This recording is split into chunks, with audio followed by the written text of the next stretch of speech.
Hello, guys. Very good evening. This is my first uh, live in Instagram. I hope you're all able to see me and hear me. Yes, so I'm just waiting for our uh, today we are just going to have a guest. Yes, she is nothing but she is like a parenting coach, and she's an author of best-selling book, The Visionary Parent, and she is an internationally recognized inner child healer and parenting expert, and she is on a mission to help 100,000 parents to heal their inner child and help them build a vision for their children. So she has conducted 100 workshops and impacted 5,000 lives across the global. So I'm really proud and really honored to invite her in this live. Thank you so much. And yes, here she is. Let us welcome together Apurva Ajith.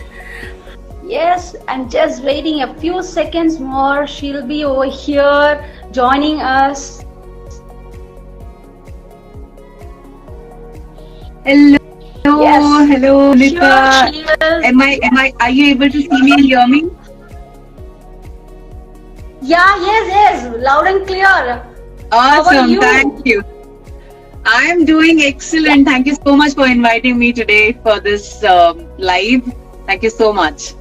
I'm really grateful for giving me this opportunity to interview you. Thank you so much, and it's an honor, pleasure to have you over here. Thank you for that. I must really tell you that Apurva, she is the one who really inspired me to go live in this Insta. Okay, so this is the very first time I'm here, and it's successful. Okay, everything went on good. Yes. Yes, and actually, I just told little about you, and I really wanted to know that what inspired you to become the parenting coach. And I know you are also an inner child specialist. I really love to know what really inspired you over here. Yes. Well, my daughter has always been an inspiration to me. And when I started my journey as a parent, I was absolutely clueless on what exactly I need to do, because throughout the pregnancy we take a lot of care about our children, like about the baby in the womb, in the fetus, and we like go every single month for the sonography and everything. We take care a lot of that baby in the womb, but after the baby is born, we are actually absolutely clueless on what exactly we need to do, right? And that's exactly what happened with me. And I was absolutely clueless on how to really rear a child. I had a lot of struggles. I had a lot of unresolved emotions within me, which caused me to behave in a way that was not beneficial for my child. And because of that, there was a moment where I just hit her, and I wasn't able to I wasn't able to have a control over my emotions. And that's how my personality development and inner child healing journey just started. And since then there was no looking back after I healed myself from my childhood wounds. So yeah, we all have inner child, and we all have these moments which we cannot forget in our lives, and which cause us to hold that grudge, hold that anger within us, and all of a sudden there are moments where it just comes out. Right, it just comes out. And that's the reason, over the time I also realized that I am not alone in this journey. There are so many parents who go through the same journey, same thing. And that truly inspired me to share whatever I have learned in my journey. Whatever, like, I am an engineer by profession, but after having my daughter, I did my post-graduation diploma in child psychology, just to understand my child psychology. And yes, over the time, there has been no looking back after that. And that's truly my mission and my internal calling. I would say that I want to help as many parents as much possible. That's the reason I keep on, taking these live sessions every single week. So yeah, that's about me. Thank you so much, Vinitha, for asking me that. Wow, really, really inspiring, dear. It really inspired because everyone go through this journey, right? Every woman go through this journey, but you have taken an extra step to learn how to deal with that. No, that really makes that difference, and you have been like a lighthouse showing light for other parents. And I'm really glad for the journey what you had and what you're doing right now. Thank you. And hear from parents. Yeah, most welcome. And hear from parents and the main thing what every parent struggle is just having the shutting down that screen time, reducing the screen time, And when parents they take a single step to do that, it end up in tantrums. Right? And I know that you are the right person to ask this question. So I'm just letting you throw in the question to you. Just let us know that how do we take care of this this thing of our kids, how to face it like in a mature way, how do we like take care of this kind of things in our child. So yeah, just take it forward. I think this question has been asked to me the most of the times, because screen time has been the number one issue, behavioral issues, because of which there are multiple behavioral issues that every child exhibits. And what I truly believe is that screen times, when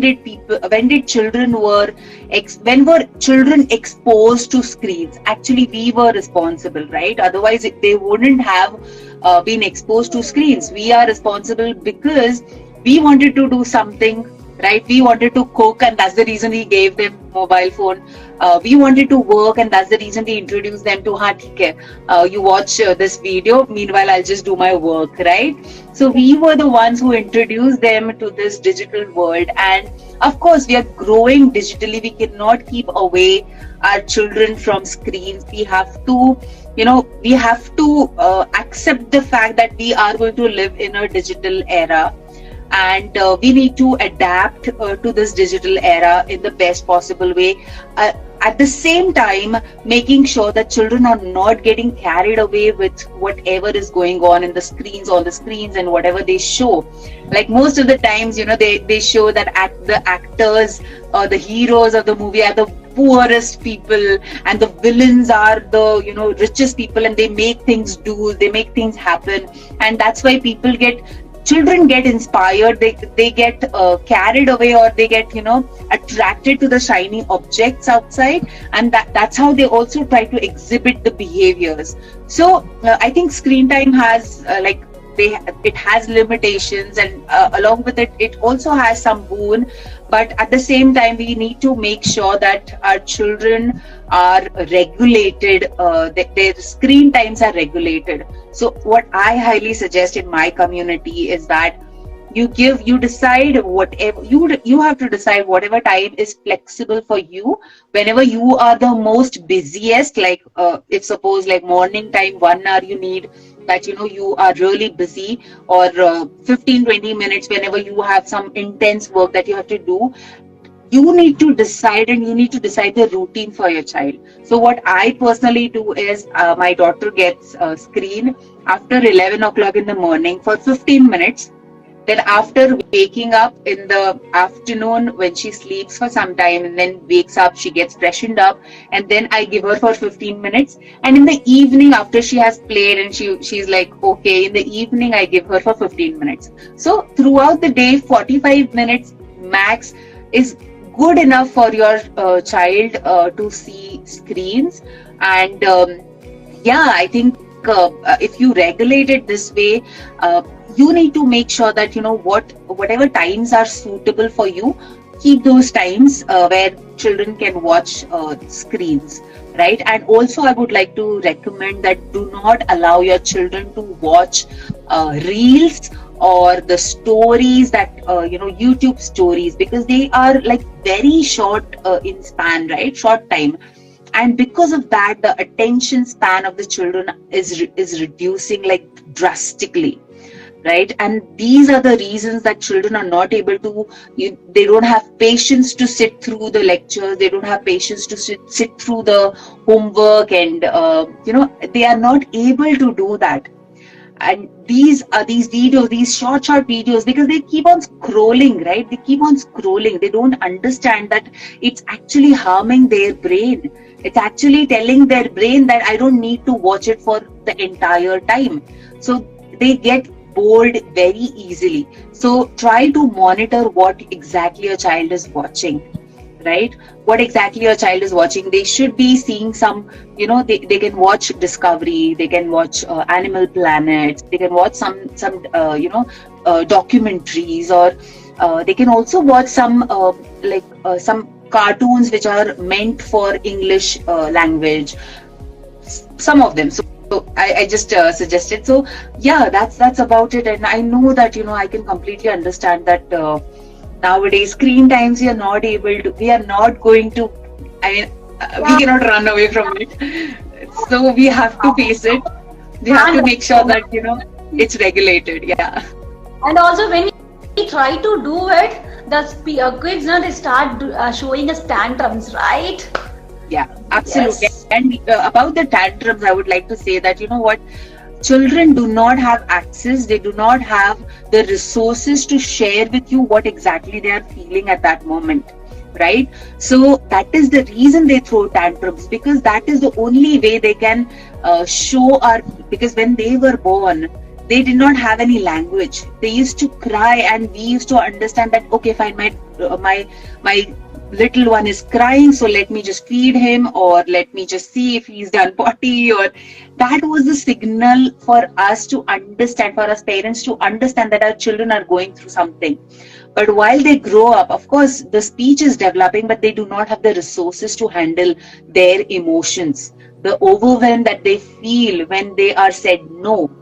They do not understand, they do not have the resources to manage it. So at that time, we have to make sure that we do not lose our temper. We do not, because it's bound to happen that the moment your child starts throwing tantrums, starts shouting at the top of his voice, and we feel that, oh my God, ab main iska kya karu? I'll hit you. Like, those are the feelings that emerge.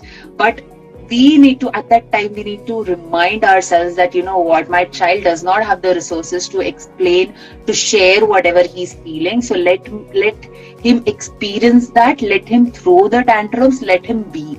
And that's how even I do it, even I suggest in my community, to my community members, and that's what I would like to suggest. Yeah.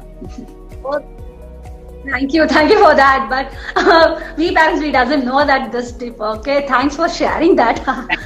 And when we are just dealing with this, simultaneously we have another thing, like these screen times are increasing, but the other one, reading books, that's really has got, it's very decreased. Nowadays, kids looking at books and reading, that's a different thing. Okay. Yeah. So I really want you to show some light over that. How can we address this issue in kids? That how can we increase that reading interest in them? Yeah. So if your child is between 0 to 7, right? I would say show them some storybooks which are colorful and which have those elements of colors and different sizes and shapes and stories. You can show them that. But if your child is older than 7 years, of course, what happens is most of the times even parents do not want to read book. Most of the parents have seen that they don't like to read, right? So our children are going to always follow us. Now for me, I have a habit of reading. I love reading books. So whenever I get my book, it's like our evening ritual, right? Before sleeping ritual, that I will open up my book. My husband opens up his book, whatever he's reading, and my daughter then will quickly get her pen and paper, and then she'll do something, some scribbling she'll do. So she knows that before sleeping, that this is what we do together. We read book, we read story books, and that's how even she likes to do it. So we have to understand that children are going to follow us. They are excellent imitators. They are not good listeners. So until and unless we follow through, we walk the talk, till that time, children will not be able to follow through. They will not be developing these habits of reading, because reading is a very important skill. And if you keep on, if you keep on emphasizing on things that, no, bacha, padhai karna hai, padhna hai, but we are not doing anything, right? We are not learning, we are not growing ourselves. We are just emphasizing on our children, we are just focusing on our children's growth. We have left our education after our schooling, right? We are not learning new things. We are not investing in our learning, and we want our children to learn everything. That is absolutely not fair on children's part. They should see us growing with them, right? So many times it happens that, we millennials you might have experienced that we cannot just go and openly speak up to our parents. We cannot share with them our ideas of life. Why did that happen? Because they chose not to, not to go ahead, and they forgot to really learn after their education, after their schooling. They forgot to educate themselves after their schooling. So whatever had been taught to them, they are. It is the need of an hour for us to understand that until and unless we learn and we grow, our children will only grow till the extent we grow. So it is a very important skill. Yes. Reading is a very important skill. Learning is a very important skill, and we parents need to walk the talk. That's what I would. Absolutely. Yeah, you said it so right, actually. Actually, children, the golden nugget, you just said it. Children, they just imitate us, and we have to do what we want them to do it. Rightly said, yeah. Thank you for that. And yeah, actually, when you were saying about this listening span, right? That's exactly something that which many parents are struggling, because kids, they can't stay back to listen. We really had a period of time that when we listened to the lectures of our parents, but then now we really can't make them understand a simple thing, right? We don't get that listening itself. Yeah, so just tell us something that what can we do to increase that listening span of kids? This is a very beautiful question, and I get this question the most by most of the parents. They tell me, यार मेरा बच्चा सुनता ही नहीं है मेरी बात. My child does not listen to me. मैं कितना भी बोलूं, 10 बार repeat कर दूं, फिर भी मेरा बच्चा नहीं सुनता, right? But one thing that we need to understand, that before even making your child understand or making your child listen to you, have you understood your child? Are you listening to your child, whatever your child is saying? Are we going to their level and really listening to what they have to say? Because if most of the times what happens, we want our children to do something, right? And what we do, we order them. We tell them that, bacha, ye kar lo, ye saaf kar lo, ye abhi ke abhi saaf hona chahiye. You have to clean the room right now, right? This is how we speak with them. And when we do this, they are actually feeling very offensive. They are not feeling protected. They feel offensive. They feel defensive. Rather, they don't like that feeling of getting overpowered. So whenever you want your child to listen to you, you need to go to their level. You need to go to their level and make them understand that, this is what I would love you to do, and let's do this together, right? So I always say this, like, first thing is always going to be do it for them, because since birth we do everything for them, right? The second thing is do it with them. Whenever you feel that your child is not listening to you, involve them in this. Let's do this together. Let's clean the room together, right? That's how the curiosity increase in children. And the third is, you do, I will observe you. Yeah, you do, I will observe you. And the fourth one is, you do it yourself, right? These are the four stages where we need to bring your child to do it yourself, right? From do it for you to do it yourself. So this is how the journey has to be, right? Yes. Yeah, absolutely, absolutely. You have nailed the journey. How to really increase that listening. So thank you so much for that. Yeah, really, whoever is listening here, just type bulb on, okay? Because it is like she has just thrown the journey that how you have to take the children from first stage to how you have to make them to do on their own. Thank you, Apurva, for that. And yeah, I have really another question. Okay, it's really the other important thing which every parent have it. Okay, kids, they're not doing a new mistake on every day. They are just repeating the same mistake on every day, right? Keep on doing the same mistake. You just tell them that, yeah, you don't do this and this and that, and the next day again they do the same mistake, right? So just tell us that how can we change this? How can we change this routine in kids? That how can we make them understand? Yeah, from just taking them from repeating mistake to just take it away from that. Just tell us this one. There is this huge thought process in us. We have been taught since childhood that whatever mistakes we make, they are not good. We shouldn't make mistakes.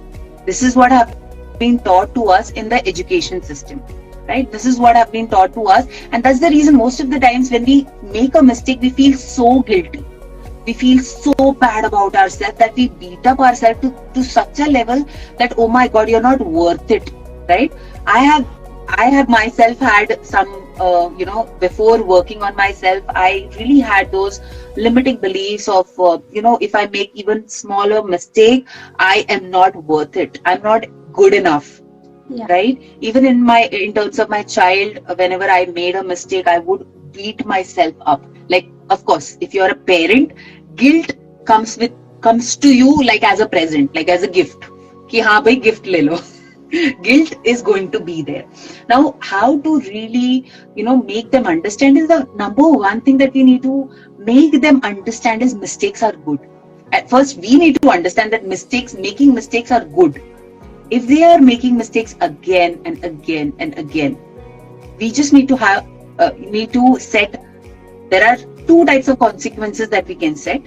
First is the natural consequences that they will face. We don't even have to do anything for that. Okay.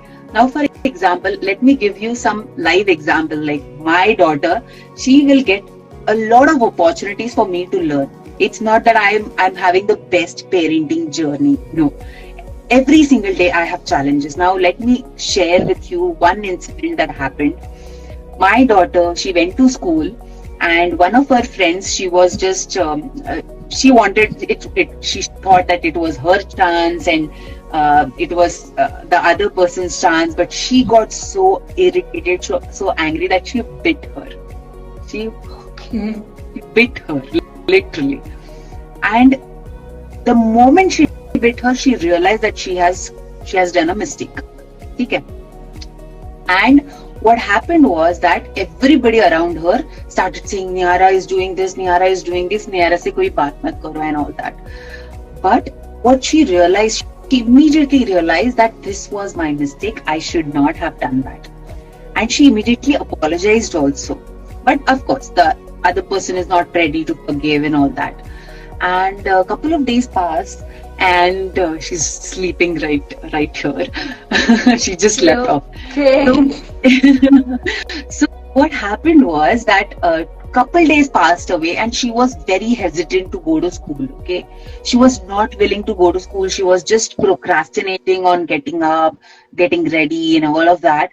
And I just asked her one day. One day I was like, no, there is something wrong that has happened. I just want to ask her. I asked her, what happened, Bacha? Why don't you want to go to school? because there are going to be moments when your child will not be willing to go to school. That means that is an indication that your child has done something in the school, and because of which some guilt factor the child is carrying, and because of which the child doesn't want to go to school. Okay. Now I asked her, I drilled her literally as a coach. What we do is we ask questions, right? We ask valuable questions that she herself realized. She herself told me that, Mama, this happened, and I bit her, and that's the reason nobody's talking to me, and I don't want to go to school. Now, as a coach, of course, I listened to her. She made a mistake. That's okay. She made a mistake, and I was like, okay, fine, you made a mistake. That's okay. Everybody does a mistake, and even I do a lot of mistakes, right? I make a lot of mistakes, and it's completely fine. We are all human beings. And I made her, I literally coached her. How are you going to go and talk to that person, talk to that little child and say sorry? How are you going to do? We actually, real time, we did that we acted out. So that is what coaches do, right? And next day, Monday, she went to her friend. She said sorry. And of course, that day she wasn't ready. But then children forget easily. Yeah? They don't keep this burden of baggages. They don't carry baggages. So they forget easily. But that lesson, had I been worse, like, how dare you bit her? If I would have taken that standpoint, she would never have, even today she shared with me that she pushed a boy, and that's the reason she doesn't want to go to garden nowadays. She's feeling reluctant to go to garden. And today I resolved that with her. So they need to process whatever they are feeling. And natural consequences are the best consequences. You don't even have to set consequences with your child. But yeah, there are moments where you want your child to behave in a certain manner. You want your child to finish off their eating within the time limit. You want them to be well behaved all the times. But at that time, you can set certain consequences that will be your consequences. You can communicate them to their children, and just let them know that if this is not going to happen, if this is what your behavior is going to be, I'll have to set certain consequences and we'll follow, right?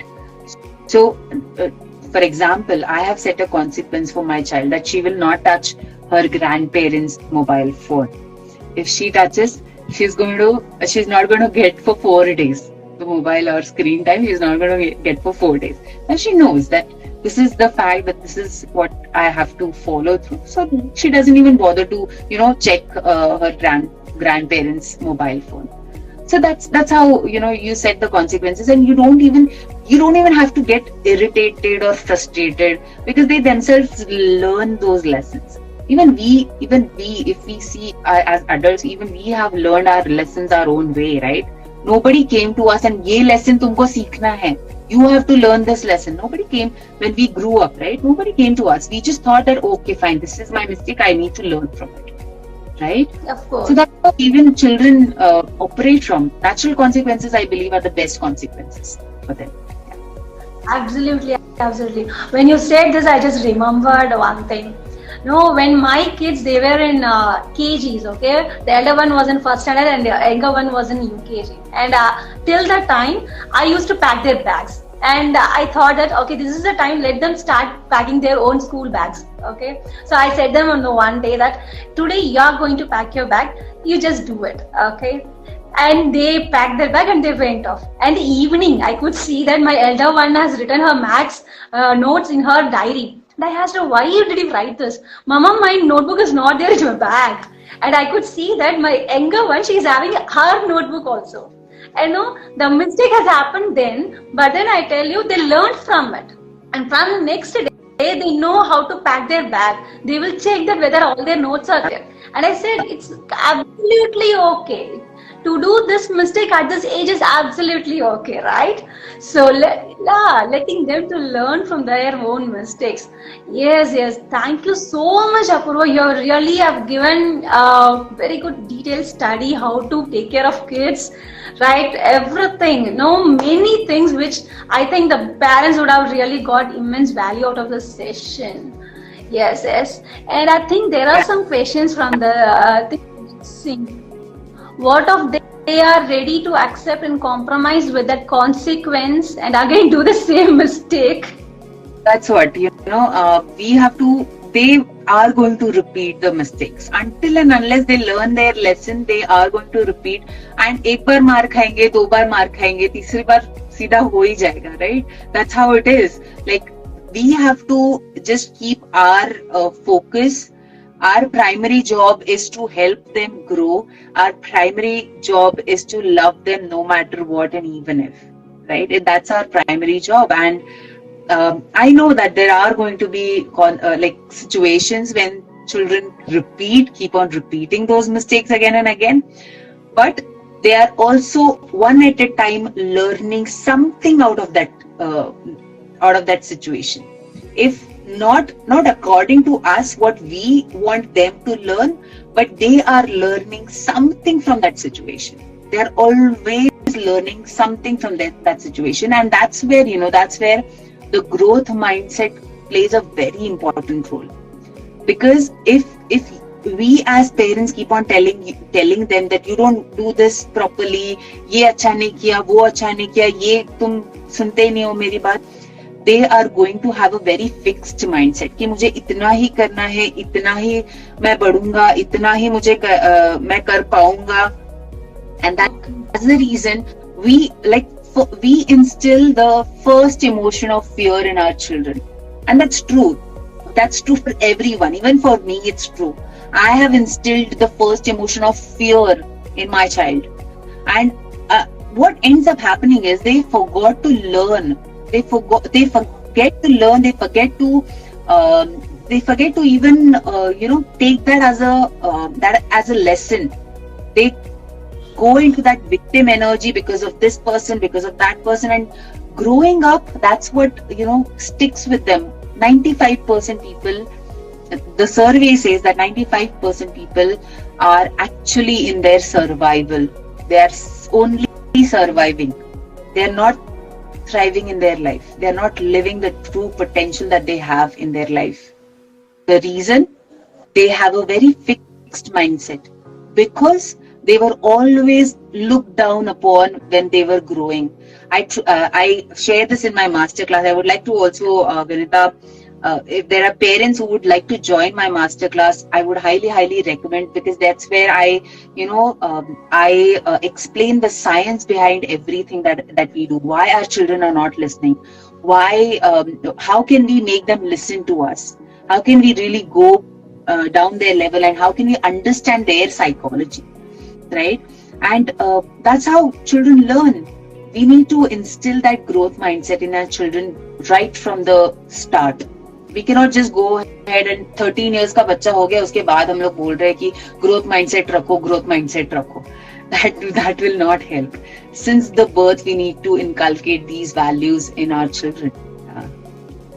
I hope I was able to answer your question, Uday. Yeah, perfectly, yeah. And also do leave the link of your masterclass in the comments later, okay? After the show ends. Yeah, just do that. And thank you so much, dear. Really, guys, whoever are there in the live, just put one takeaway what you're going to just implement in your life right now, as just at least one takeaway.